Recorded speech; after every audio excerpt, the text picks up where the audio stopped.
제7장 폭력에 맞서 양심이 일어서다.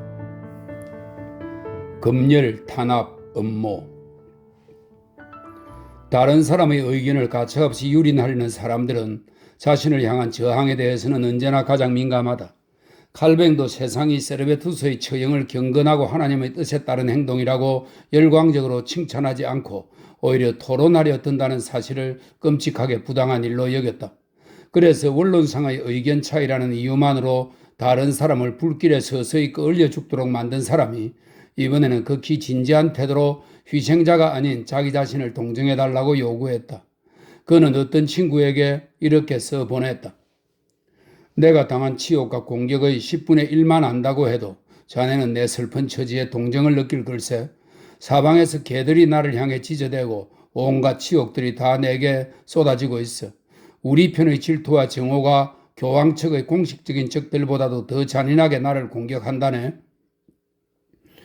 칼뱅은 성서를 인용하고 근거를 제시했는데도 불구하고 사람들이 세르베투스의 화형을 침묵으로 인정하려 들지 않는다는 사실에 분노하지 않을 수 없었다. 양심의 가책에서 오는 이런 신경질은 카스텔리오와 그의 친구들이 바젤에서 반박하는 글을 준비하고 있다는 소식을 듣자 일종의 공황 상태로까지 치달았다. 독재적인 심정이 느낀 최초의 생각은 어떠한 형태의 반대 의견에 대해서도 억압과 검열과 탄압으로 대응하겠다는 것이었다. 처음으로 소식을 듣자마자 칼뱅은 책상으로 달려가서 아직 펴보지도 않은 이단자에 관하여를 꺼내들고 스위스 종교국은 어떤 경우에도 이 책을 금지해야 한다고 강변했다. 그래서 제네바는 이제 토론은 금지다라고 선언했다.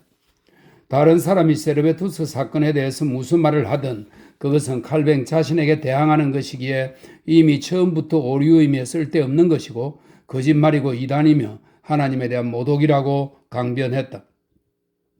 1554년 3월 28일에 그는 이미 불링그에게 이렇게 써보냈다. 방금 바젤에서 익명으로 책이 한 권 출간되었는데 그 책에서 카스텔리오와 쿠리오네가 이단자를 강제로 제거해서는 안 된다는 사실을 증명하려고 했다네. 그와 같은 잘못된 학설이 퍼져서는 안 되며 그것은 관대함을 편들고 이단과 신성모독이 벌받아야 한다는 사실을 부인하는 독일세. 하나님께서 우리 교회의 후원자들이 비록 늦긴 했지만 그 사실을 깨닫도록 하시고 이러한 재앙이 널리 퍼지지 않도록 해주시기를 바라네. 그러나 한 번의 호소로는 충분하지 않았다. 다음 날 그의 앵무새인 베즈가 긴급하게 한 번 더 경고를 했다. 표지에 마그데부르크라고 인쇄되어 있지만 내 생각으로는 이 마그데부르크가 아마 라인 강변인 것 같군요. 그곳에서 그런 수치스러운 행동을 한다는 사실은 이미 오래전부터 알고 있었습니다. 다만 이 뻔뻔스러운 인간이 서문에 뱉은 말들을 참고 있다가는 기독교가 어떻게 되겠느냐고 질문할 따름입니다. 하지만 이미 늦었다. 논문은 고발보다 먼저 출간되었다. 그리고 최초의 한 권이 제네바에 도착하자 그곳에서는 진정한 두려움의 불꽃이 타올랐다. 뭐라고? 인문주의를 권위보다 더 높은 곳에 놓으려는 사람들이 있다고? 다른 의견을 가진 사람들이 장작더미로 끌려가는 대신 보호받고 형제처럼 취급되어야 한다고?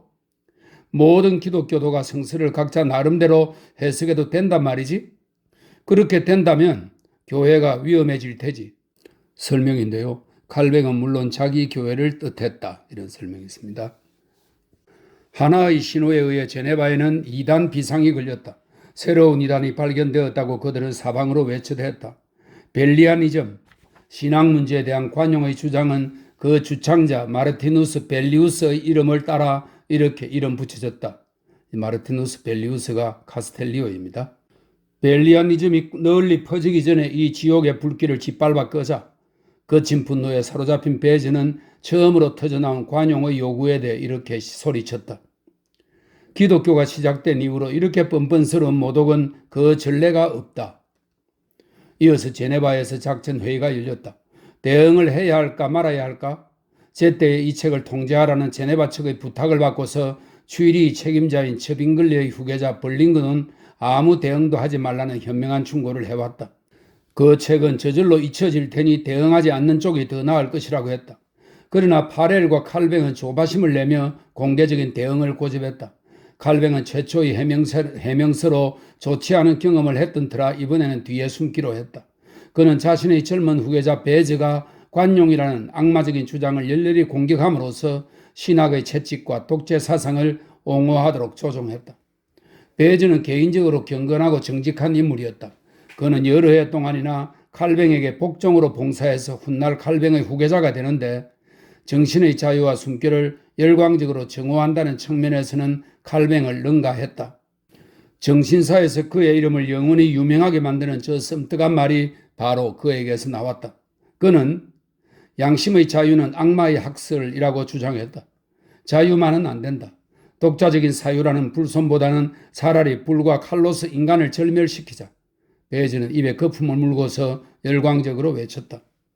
차라리 폭군을 갖는 편이 낫다. 그 폭군이 아무리 잔인한 사람이라 해도 각자가 제멋대로 행동하는 것을 허용하는 쪽보다는 훨씬 낫다. 이단자를 버려서는 안 된다고 주장하는 것은 마치 부모를 살해한 자를 죽여서는 안 된다고 말하는 것과 같다. 물론 이단자는 이런 살인자들보다도 1000배나 더 나쁜 범죄자들이다. 이러한 말로 미루어 보아 이 과열된 문안을 작성한 개신교 정교 측이 벨리아니즘에 대해서 얼마나 편협한 분노에 사로잡혔는지 짐작할 수 있다. 뭐라고? 이 인간의 탈을 쓴 괴물들을 인간적인 마음으로 대해야 한다고? 아니, 그럴 수는 없다. 첫째가 기울이고 그 다음에 인간적인 마음이 있을 리 없다. 어떤 경우에 어떤 대가를 치르더라도 지도자는 교리에 관한 한 인간성의 움직임에 굴복해서는 안 된다. 그것은 기독교적이지 않고 악마적이기 때문이다. 여기서 처음으로, 그러나 마지막은 아니다라는 설명이 있습니다. 여기서 처음으로 군사 이론을 보게 된다. 인간적인 것, 즉 베즈가 표현한 대로는 잔인한 인간성은 인류에 대한 범죄이기 때문이다. 인류는 강철 같은 기울과 가차없는 엄격함을 통해서만 어떤 이념적인 목표에 도달할 수 있다. 베즈는 열광적인 어조로 소리쳤다. 기독교의 신앙심 깊은 양떼 전부를 늑대들에게 넘겨줄 셈이 아니라면 몇 마리의 늑대를 보호해서는 안 된다. 이런 온화함은 실제로는 극단적인 잔인성이 될 뿐이다. 그리고 덕 있게 칼로 끝내라고 당국에 요청했다. 카스텔리오가 내면의 동정심에 넘쳐 마침내 이 야만적인 살상을 끝맺어달라고 간구했던 바로 그 하나님을 제네바의 목사는 똑같이 간절한 정오의 마음으로 불렀다. 하나님께서는 이 살상에 제한을 가하지 마시라고 간구했다. 기독교의 왕자들이 이런 악행자들을 완전히 뿌리 뽑을 수 있도록 영혼의 위대함과 확고함을 주소서. 그러나 다른 의견을 가진 사람들을 그렇게 없애는 것만으로는 베즈의 복수욕이 충족될 리 없었다. 이단자들을 죽여야 할 뿐 아니라 그들의 처형은 가능한 한 고통스럽게 이루어져야 했다. 베즈는 가능한 모든 고문을 경건한 손짓으로 미리 사면해 주었다. 그들이 자신들이 저지른 범죄의 정도만큼 벌을 받아야 한다면 그들의 잘못에 합당한 고문은 거의 생각해 낼 수 없다고 나는 생각한다. 테러에 대한 이와 같은 찬가, 반인문주의의 잔인한 이유를 되풀이하는 것만도 역겨운 일이다. 그러나 그것을 한마디 한마디 다 확인해 둘 필요가 있다. 개신교 세계가 제네바 광신자들의 정오심에 의해 새로운 종교재판을 시작했을 때 어떠한 위험에 빠졌는가를 파악하기 위해서이다. 그리고 저 용감하고 사리 깊은 사람들이 이 이단자 망상에 사로잡힌 자들 앞에 자신을 내던졌을 때 빠지던 위험과 생명의 희생정신을 기리기 위해서이다. 관용의 이념을 제때에 해롭지 않게 만들기 위해서 베즈는 폭군처럼 이런 요구를 하고 있다. 관용의 친구, 벨리아니즘의 옹호자는 이제부터 기독교의 적으로 이단자로 취급해야 한다. 즉 화형에 처해야 한다고 요구했다. 하나님의 모독자와 이단자는 관청의 형벌을 받아야 한다는 내 주장은 바로 이런 사람들에게 적용되어야 한다.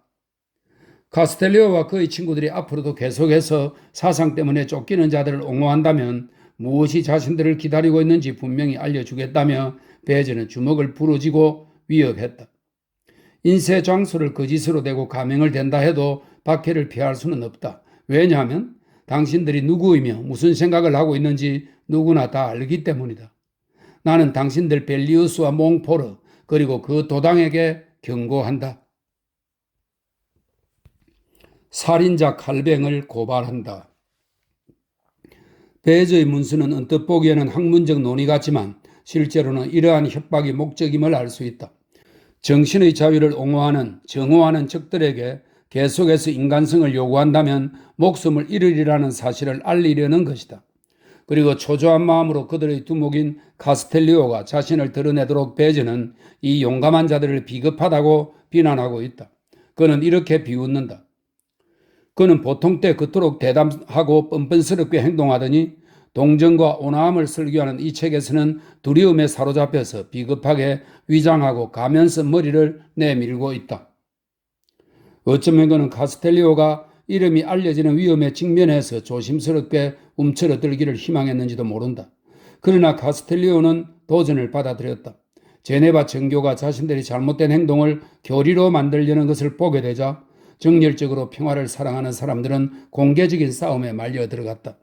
그는 행동해야 할 결정적인 순간이 다가왔음을 깨달았다. 세르베투스에게 저지른 범죄를 전 인류의 법정에 내세워서 최후의 결정을 내리지 않는다면 수천 수백 명의 사람들이 불길에 타 죽을 것이다. 그리고 지금까지는 단 한 번의 살인 행위였던 것이 앞으로는 살인을 위한 원칙으로 자리 잡게 될 것이다. 카스텔리오는 자신의 예술적 학문적 작업을 옆으로 밀어두고 자신의 세기에 대한 고발을 쓰기로 했다. 샹텔 광장에서 미겔 세르베투스에게 종교적 살인을 행한 죄목으로 장 칼뱅을 고발하기로 마음먹었다. 그리고 이 공개적인 고발장 칼뱅의 글에 반대함은 비록 한 사람을 상대로 한 것이지만 그 도덕적인 힘으로 인해 법으로 말을 유린하고 교리로 생각을 짓밟고 영혼의 천박한 폭력으로 영혼의 자유로운 양심을 짓밟으려는 모든 시도에 반대하는 글이 되었다. 벌써 여러 해 전부터 카스텔리오는 자신의 적을 잘 알고 있었고 따라서 그의 방법도 잘 알고 있었다. 그는 칼뱅이 자기 개인에 대한 공격을 어떤 것이든지 반드시 교리, 종교, 심지어 하나님에 대한 공격으로 바꾸어 버린다는 사실을 잘 알고 있었다. 그래서 칼뱅의 글에 반대함에서 카스텔리오는 처음부터 세르베투스의 주장을 옹호하지도 반박하지도 않았고 절대로 종교적이거나 성서 해석상의 문제들도 건드리지 않았다. 오직 미겔 세르베투스를 살해한 장 칼뱅이라는 사람에 대해서만 공격했다. 처음부터 교묘하게 바꿔치는 일을 피하기 위해 그는 법률가처럼 명백한 어조로 자신이 생각하는 이유를 이미 첫마디에서 분명하게 밝히고 있다. 그의 고발은 이렇게 시작된다. 장 칼뱅은 오늘날 엄청난 권위를 누리고 있다. 그가 부드러운 마음으로 넘치는 사람이라면 나는 그가 더 큰 권위를 가지기를 빈다. 그러나 그의 지난번 행동은 피의 처형이었으며 수많은 경건한 사람들에 대한 위협이었다. 나는 피 흘리는 일을 좋아하지 않는 탓에 하나님의 도우심으로 그의 의도를 온 세상에 밝혀 보이고 그가 자신의 잘못된 견해에 이끌어들인 사람 중 몇 명만이라도 그러한 오류에서 빠져나오게 하려는 시도를 하는 것이다. 지난해인 1553년 10월 27일에 에스파냐 사람 미겔 세르베투스는 종교적인 신념을 이유로 제네바에서 그곳 목사인 칼뱅의 명령에 따라 화형당했다. 이러한 처형은 특히 이탈리아와 프랑스에서 수많은 항의를 불러일으켰다. 이러한 불만에 대한 답변으로 칼뱅은 곧바로 책을 한 권 출간했다. 그 책은 모든 점에서 가장 교묘하게 채색된 것으로 자기 자신을 변명하고 세르베투스를 공박하고 나아가 세르베투스가 죽어 마땅한 죄를 지었다는 사실을 입증하려는 목적을 갖고 있었다. 나는 이 책을 비판적으로 검토하려고 한다. 그의 습관대로 칼뱅은 어쩌면 나를 세르베투스의 추종자라 부를 것이다. 그러나 그런 말에 현혹되어서는 안 된다. 나는 세르베투스의 주장을 옹호하려는 것이 아니라 칼뱅의 잘못된 주장을 반박하려는 것이다. 나는 세례와 삼위일체 같은 문제에 대한 논의는 완전히 배제하려고 한다. 나는 세르베투스의 책을 가지고 있지 않다. 칼뱅이 모두 불태워버렸기 때문이다. 따라서 세르베투스가 어떤 이념들을 가졌는지도 알지 못한다. 원칙적인 의견 차이와 무관한 다른 문제에 대해서만 나는 칼뱅의 오류를 지적할 것이다. 피를 혼란케 하는 이 사람이 누구인지 모두가 알 수 있다. 나는 그가 세르베투스에게 했듯이 그에게 하지는 않을 것이다. 그는 우선 세르베투스를 산채로 책과 함께 불태우고 그가 없는 지금은 그를 욕하고 있다. 저자와 함께 책들을 불태우고 난 다음에 대담하게 그 책의 내용을 세밀하게 인용하며 우리에게 그 책을 참조하라고 하는 것은 마치 방화범이 집을 잿더미로 만들고 난 후에 방마다 들어있던 세간을 살펴보라고 요구하는 것과 같은 행동이다.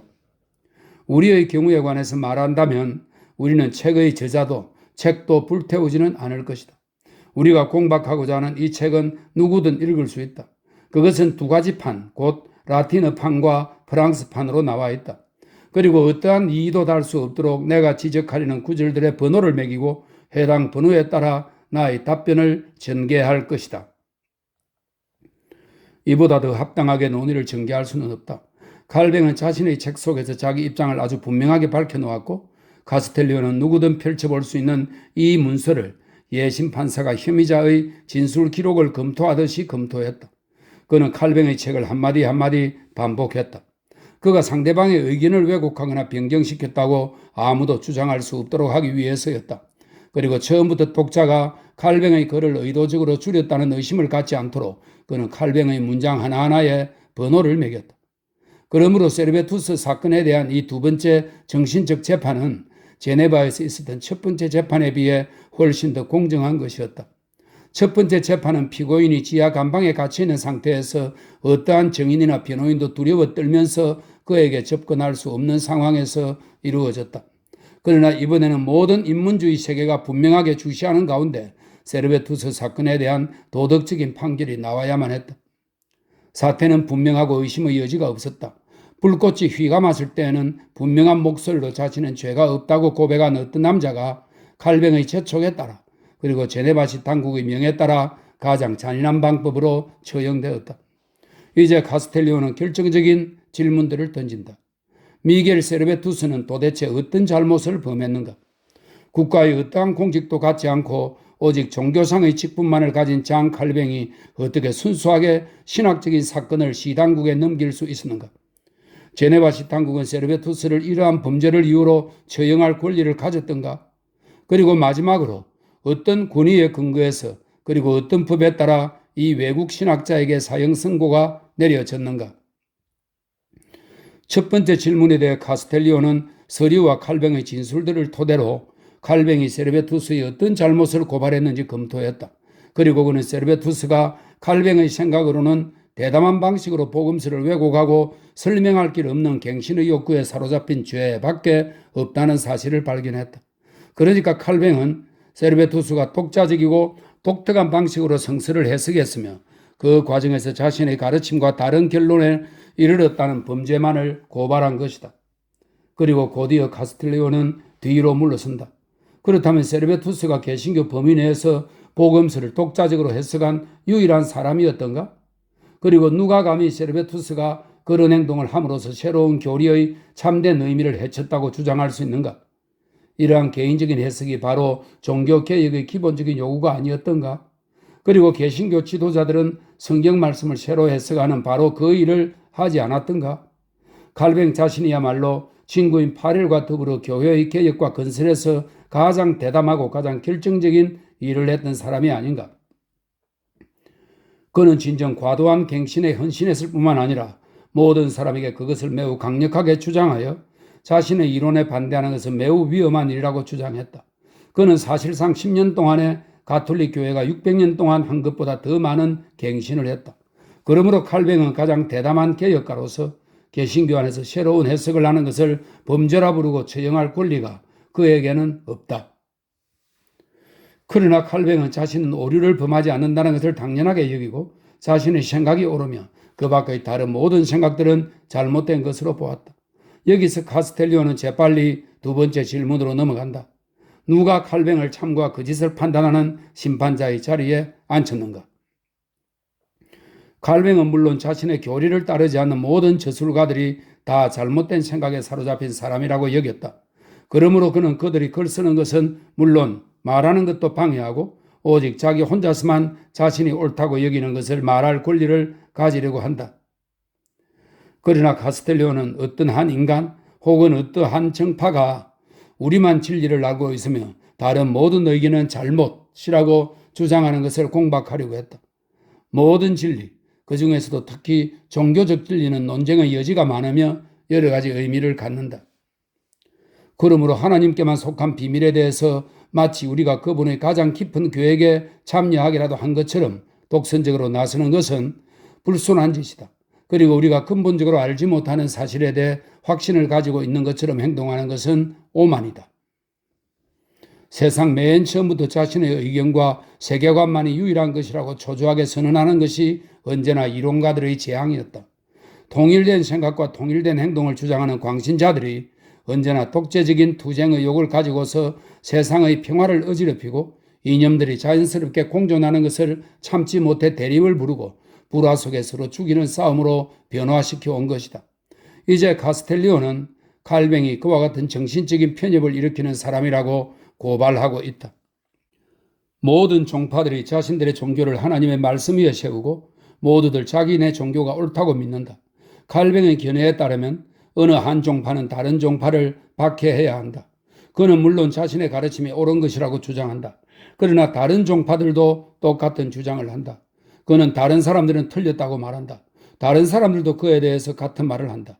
칼뱅은 스스로 심판관이 되려고 한다. 다른 사람도 마찬가지이다. 그렇다면 어떻게 결정을 내릴 수 있겠는가? 누가 칼뱅을 다른 사람에게 사형 선고를 내리는 절대 권력을 가진 최고 심판관으로 임명했는가? 이러한 재판관의 정권은 어떤 정언에 근거하고 있는가? 그가 하나님의 말씀을 가지고 있다는 주장에 근거하고 있다. 그러나 다른 사람들도 같은 주장을 한다. 아니면 자신의 가르침은 논쟁의 여지가 없는 것이라는 그의 주장에 근거한다. 그러나 누구의 눈으로 볼 때 논쟁의 여지가 없다는 말인가? 칼뱅 자신의 눈으로 볼 때 그렇다는 것이다. 그가 선언하는 진리가 진실로 그토록 명백한 것이라면 어째서 그는 그토록 많은 책을 쓰고 있는가? 어째서 그는 살인이나 간통이 범죄라는 사실을 입증하기 위해서는 단 한 권의 책도 쓰지 않았는가? 이러한 일들은 누구에게나 지극히 당연한 것이기 때문이다. 칼뱅이 실제로 모든 정신적인 진리를 잡아서 분명하게 드러내 놓았다면 어째서 그는 다른 사람들도 그것을 파악하도록 약간의 시간도 허용하지 않는가? 어째서 그는 다른 사람들을 처음부터 때려 눕히고 그 진리를 인정할 기회를 그들에게서 빼앗는가? 이로써 첫 번째 분명한 사실이 밝혀졌다. 칼뱅은 자기가 전혀 걸을 권리가 없으면서 정신적 종교적 문제에 대한 재판관의 자리를 차지했다. 세르베투스의 의견이 옳지 않다는 것을 알았다면 그의 잘못을 가르치고 그가 마음을 돌리도록 하는 것이 칼뱅의 의무였을 것이다. 그러나 선량하게 논쟁을 벌이는 대신에 그는 즉각적으로 폭력을 사용했다. 당신이 한 첫 번째 행동은 체포였다. 당신은 세르베투스를 감금했다. 재판 과정에서 당신은 세르베투스의 친구뿐 아니라 그의 적이 아닌 모든 사람의 접근을 금지했다. 그는 오직 넓고 영원한 논쟁 방식을 사용했을 뿐이다. 그것은 이론가들이 논쟁이 힘들 때면 이용하는 방법이다. 즉 귀를 틀어막고 다른 사람의 입에 재갈을 물리는 것이다. 그러나 금열 뒤로 몸을 숨기는 것은 언제나 사람이나 주장의 영적인 불확실성을 가장 확실하게 보여준다. 자신의 운명을 미리 예감하기라도 한 듯 카스텔리오는 칼뱅에게 도덕적인 책임을 묻고 있다. 칼뱅 씨, 당신에게 묻겠다. 당신이 누군가와 상속 문제로 소송을 벌인다고 하자. 그런데 재판관이 상대방에게 단 둘이 이야기할 기회를 주면서 당신에게는 말하는 것을 금지시켰다면 당신은 이런 불공평함에 대해서 반발하지 않겠는가? 당신 자신이 당하고 싶지 않은 일을 어째서 다른 사람에게 행하는가? 우리는 신앙의 문제를 다루고 있다. 그런데 당신은 왜 우리에게 입을 다물고 있는가? 자신의 처지가 그토록 옹색하다고 스스로 확신하는 것인가? 논쟁에서 패배하고 독재자로서의 권한을 잃어버릴까 봐 그렇게도 두려운가? 이로써 칼뱅에 대한 원칙적인 고발은 이미 형식을 갖추었다. 그는 자신의 국가적 권력에 근거해 종교, 도덕, 세속의 일을 혼자서 결정하는 월권을 행사했다. 그러므로서 그는 모든 인간에게 독자적으로 생각할 수 있는 두뇌와 말할 입과 최후의 내적인 도덕적 판결 기관으로서의 양심을 주신 하나님의 권리를 침해하고 말았다. 그리고 의견이 다르다는 이유만으로 한 인간을 범속한 범죄자로 다루었으니 그것만으로도 지상의 모든 권리를 침해한 것이다. 한때의 자유주의자여, 왜 다른 의견을 죽였는가? 한순간 카스텔리오는 고발을 중단하고 정인 한 명을 앞에 내세운다. 정신적인 위반을 관청식으로 다루는 일은 하나님의 법칙에 위배되는 일이니 잘 알려진 신학자 한 사람이 칼뱅 목사와 마주서야 한다. 그런데 카스텔리오가 이 자리에 불러온 위대한 학자는 고통스럽게도 다름 아닌 칼뱅 자신이었다.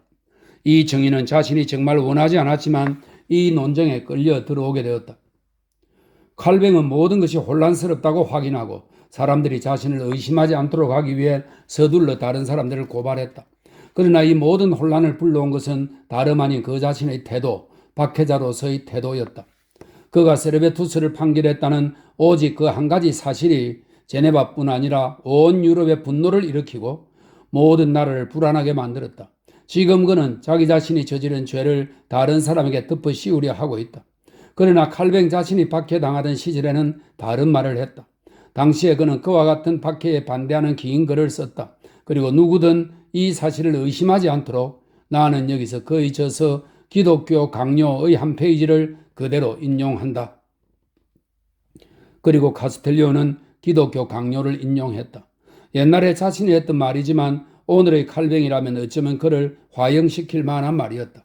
왜냐하면 그 옛날의 칼뱅은 오늘 카스텔리오가 자신에게 들이대는 주장과 한치도 다르지 않은 말을 했기 때문이다. 기독교 강요에는 이렇게 적혀 있다. 일한 자를 죽이는 것은 범죄 행위이다. 쇠와 불로 그들을 파멸시키는 것은 인문주의의 모든 원칙을 부인하는 행동이다. 물론 칼뱅은 권력을 장악하자마자 서둘러서 인문주의를 지지한 이 부분을 자신의 저서에서 지워버렸다. 기독교 강요 제2판에서 이 부분은 이미 바뀌었고 아주 선명하던 태도는 사라져버렸다. 통령을 거쳐 황제가 된 나폴레옹이 조심스럽게 젊은 날에 자기가 썼던 자코뱅 팸플렛을 없애버렸듯이 이 교회 지도자도 박해받는 사람이었다가 스스로 박해자로 변하는 순간에 관용의 신념을 영원히 보이지 않게 만들려고 했다. 그러나 카스텔리오는 칼뱅이 자신으로부터 도망치는 것을 내버려 두지 않았다. 그는 기독교 강요의 말을 그대로 인용하면서 손가락으로 가리키듯이 분명하게 지적했다. 이제 누구든지 칼뱅의 옛날의 설명과 오늘날의 글과 행동을 비교해보라. 그러면 그의 현재와 과거가 마치 빛과 어둠처럼 얼마나 서로 다른지 알 수 있을 것이다. 그는 세르베투스를 처형했기 때문에 이제는 자신과 의견이 다른 모든 사람들이 몰락하기를 바라고 있다. 그는 자신이 한때 세웠던 법칙을 부인하고 죽음을 촉구하고 있다. 다른 사람들이 자신의 일관되지 않음과 신념의 변화를 세상에 분명하게 밝힐 것이 두려워서 칼뱅이 그들을 죽음으로 몰아가려 한다는 사실이 얼마나 놀라운가. 그는 옳지 못한 행동을 했기 때문에 명료함을 두려워하고 있다. 카스텔리오는 바로 이 명료함을 원했고 칼뱅에게 아주 분명하게 세상을 향해 밝혀 보이라고 요구한다. 한때 사상의 자유를 옹호했던 그가 어떤 이유에서 미겔 세르베투스를 샹펠 광장에서 가장 잔혹한 고통을 받으며 불타 죽게 만들었는가를 밝히라고 했다. 신문은 다시 이어진다. 두 가지 질문에 대한 답변이 이루어졌다. 첫째, 미겔 세르베투스는 정신적인 위반 행위를 했을 뿐이라는 것. 둘째, 타당한 성서 해석에서 벗어난 해석을 하는 것이 절대로 천한 범죄로 간주될 수 없다는 것이 밝혀졌다. 이제 카스텔리오는 묻는다. 그렇다면 칼뱅은 교회 목사로서 순수하게 신학적이고 추상적인 사건을 다루면서 어째서 자신과의 견해 차이를 억압하는 일에 세속의 관청을 끌어들이는가? 정신적인 사람들 사이에서 정신적인 문제는 오직 정신적인 방법으로만 다루어야 한다. 세르베투스가 무기를 들고 당신을 공격했다면 시의회에 도움을 청하는 것이 당신의 권리였을 것이다.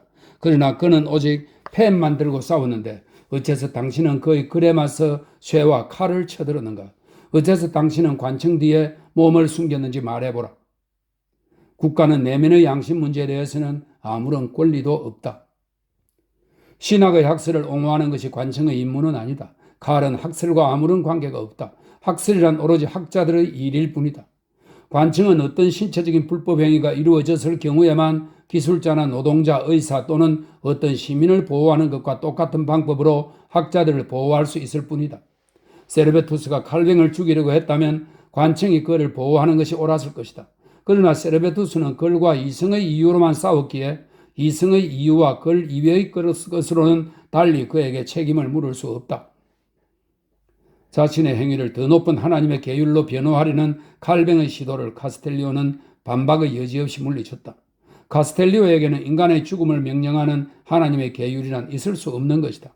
칼뱅이 그의 글에서 잘못된 믿음을 가진 사람을 불과 칼로서 없애라는 모세의 율법에 의존하려고 하면 카스텔리오는 냉정하게 이렇게 대응한다. 그렇지만 어떻게 칼뱅은 이 모세의 율법을 하나님의 이름으로 집행하려 하는가? 그렇다면 모든 도시에서 집과 가축과 가재 도구들을 부서뜨려야 하지 않겠는가? 그리고 언젠가 군사력을 충분히 갖추게 된다면 그가 이란이라고 간주하는 프랑스와 다른 모든 국가들을 공격해서 도시를 밀어 땅처럼 평평하게 만들고 인간을 절멸시키고 어린아이와 부녀자 심지어 엄마 뱃속에 들어있는 아기까지 죽여야 하지 않겠는가? 칼뱅은 자신을 변호하기 위해 썩은 사지 하나를 잘라버릴 용기를 갖지 못하면 그리스도의 교리라는 몸 전체가 썩어버릴 것이라고 주장하면 세르베투스의 피를 두 손에 묻히고 이 절망적인 변명의 글을 쓰고 있는 칼뱅에게 카스텔리오는 이렇게 대응한다. 교회에서 이런 불신자를 잘라버리는 것은 목사의 일이요. 그것은 오직 이단자를 파문하여 교구 밖으로 쫓아낸다는 뜻일 뿐 그의 목숨을 빼앗는다는 뜻은 아니다. 복음서나 다른 세속적인 도덕서의 어느 곳에도 그런 가혹함을 요구하는 부분은 없다. 그런데도 당신은 인간을 불태워 죽이라고 당신에게 가르친 분이 그리스도라고 말하려 하는가? 칼뱅이 점점 더 고집스럽게 자신은 교리를 옹호하기 위해 하나님의 말씀을 보호하기 위해 세르베투스를 죽이는 수밖에 없었다고 우기고 모든 폭력 행위자들이 언제나 그렇듯이 자신의 폭력 행위는 더 높으신 초인간적인 분을 위한 것이라고 주장하려고 하자 카스텔리오의 불멸의 말이 그를 향해 떨어진다. 마치 캄캄한 밤의 세기에 날카롭게 떨어지는 번갯불처럼 번쩍이는 말이 쏟아져 나왔다. 한 인간을 죽이는 것은 절대로 교리를 옹호하는 것이 아니다. 그것은 그냥 한 인간을 죽이는 것을 뜻할 뿐이다. 제네바 사람들이 세르베투스를 죽였을 때 그들은 교리를 지킨 것이 아니라 한 인간을 희생시킨 것이다. 인간이 다른 사람을 불태워서 자기 신앙을 고백할 수는 없다. 단지 신앙을 위해 불에 타 죽음으로써 자기 신앙을 고백하는 것이다. 한 인간을 죽이는 것은 절대로 교리를 옹호하는 것이 아니다. 그것은 그냥 한 인간을 죽인 것일 뿐이다. 참되고 명료하다는 점에서 절대로 지워지지 않을 가장 인간적인 장엄한 말이다. 카스텔리오는 마치 단단한 금속에 새겨넣은 것 같은 이 한 문장으로 모든 시대에 걸쳐서 세계관 차이로 인해 이루어지는 박해의 판결을 내렸다. 한 인간을 제거한 일을 변명하기 위해 그 어떤 논리적, 윤리적, 국가적, 종교적 핑계를 댄다 해도 그것은 살인을 했거나 명령한 사람에게서 개인적인 책임을 면제시켜주지 못한다. 인간의 피를 흐르게 한 것은 언제나 유죄이며 세계관을 이유로 살인은 결코 정당화될 수 없다. 진리는 퍼져나가는 것이지 강요되는 것이 아니다. 어떤 학설도 어떤 진리도 소리 지르고 악을 쓴다고 더 올바르고 더 참된 것이 되지는 않는다. 그 어떤 것도 폭력적인 선전을 통해 본래의 영역을 넘어서 인위적으로 더 올라갈 수는 없다. 한 학설이나 한 세계관이 내면으로 저항하는 사람들을 박해하는 행동은 오히려 그 참됨을 줄일 뿐이다. 확신이란 개인적인 체험이고 사건이며 그 확신을 소유한 개인 이외의 사람에게는 속하지 않는다. 확신은 단속되거나 훈련되는 것이 아니다.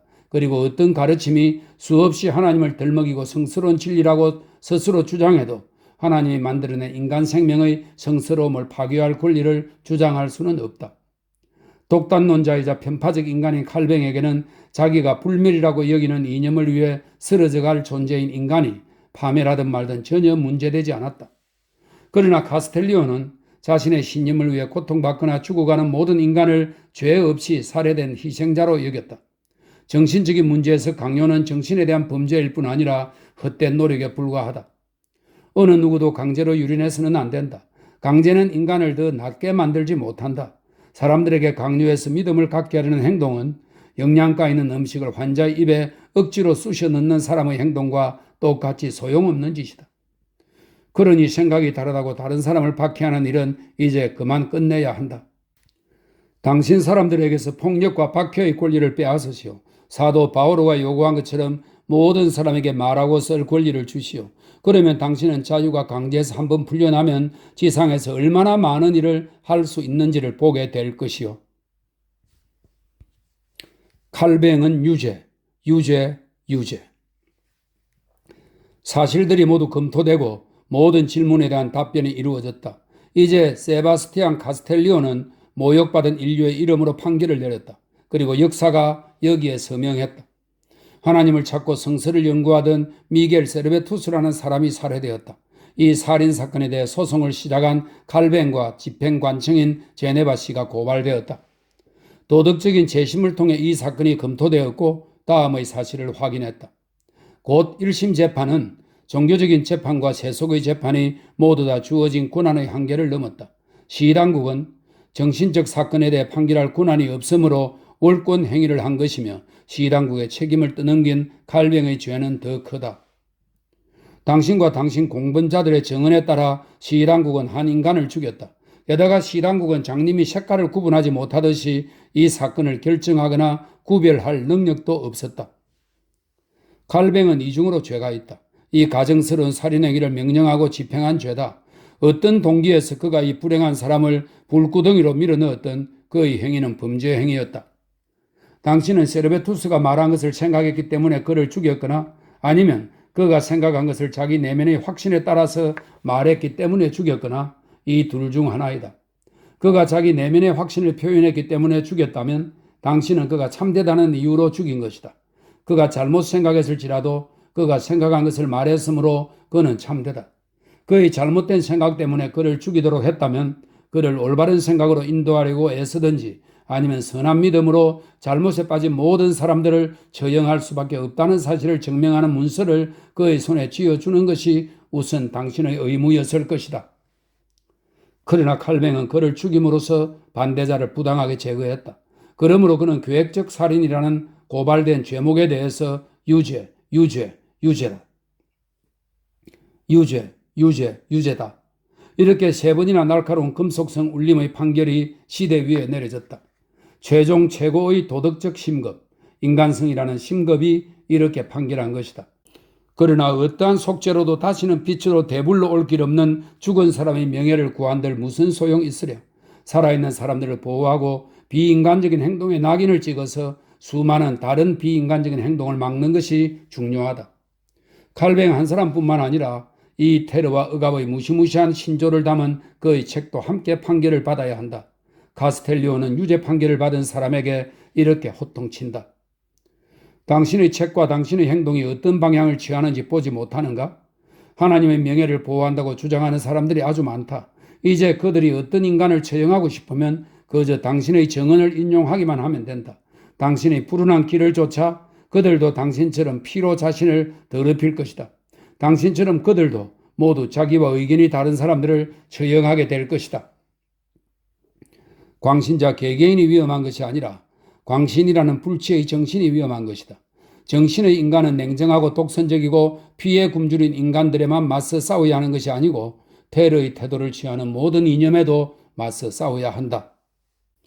왜냐하면 100년간의 종교전쟁이 시작되는 시점에 한 인간의 예언자 같은 발언이다. 왜냐하면 가장 잔혹한 폭군이 대포를 다 동원하여도 그토록 많은 피를 흘리지는 못할 것이다.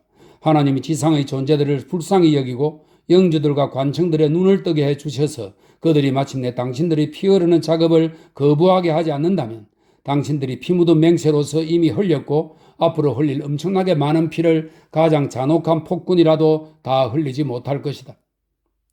온화한 관용을 주장할 때도 카스텔리오는 몰리고 쫓기는 자의 고통을 보면서 아무 말 없이 그대로 있을 수 없었다.